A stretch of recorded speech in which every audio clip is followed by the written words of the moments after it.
Ilang kalansay ang tumambad ng hukay ng pulisya ang isang bakanteng lote sa Caloocan City. Ayon sa informante, tapunan ito ng mga bangkay ng mga ipinatutumba ng mga sindikato ng droga.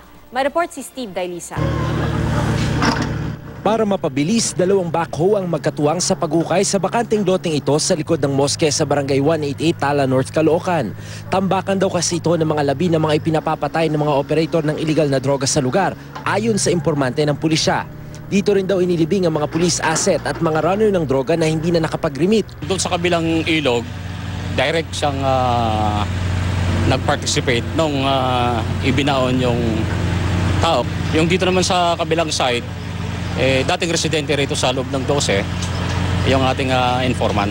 Pawang mga kalansay ng tinatayang mga bata ang natagpuan ngayong araw. Kahapon 2 kalansay ang nahukay rito. Sa tabing ilog sa bahagi ng San Jose del Monte, 2 rin ang nahukay. Actually, malapit siya doon sa 2 bangkay na nahukay natin kahapon. Pero, ayun, tinitingnan natin yun, iniimbestigahan natin to. Kung may relasyon itong bata na nahukay ngayon at yung 2 adult na nakuha kahapon. Pagkakalaban ka, halos buong pamilya mo, ubusin na. Ayon sa informant ng mga otoridad, nangyari yung pagbaon sa mga bangkay bago pa man matambakan ng lupa itong likurang bahagi ng moske. Kaya nasa hanggang 2 metro yung lalim ng hukay na kanilang ginagawa para matagpuan yung mga sinasabing bangkay. Kung tutusin sa relihiyong Islam, bawal na bawal maglibing sa paligid ng moske. Kaya ganun na lang din yung kanilang pagkagulat at galit.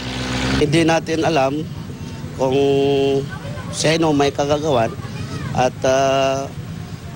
kung tatawagin mo, napakalaking kasalanan yan para sa Islam na yung harap mismo ng moske dahil kahit sa panahon ng mga sinaunang tayo, hindi ginawa yon. Kinatatakutan ng lugar na ito at hindi noon mapasok ng mga pulis. Pero ngayon mistulang ghost town ang lugar. Nakapadlak na rin ang karamihan sa mga bahay. Ang ilan, katiwala na lang ang naiwan. Tikom pa rin ang bibig ng karamihan sa mga residente. Pero mas payapa na raw ngayon. Kahit paano may mga tao nang unti-unting lumalabas. Okay? Siguro dahil doon dito sa ginagawa ng ating presidente laban sa illegal na droga, kaya itong mga tao nagtitiwala na, no? Kaya kumukontak na sa atin. Dinala na mga na-recover na kalansay sa PNP Crime Laboratory para masuri.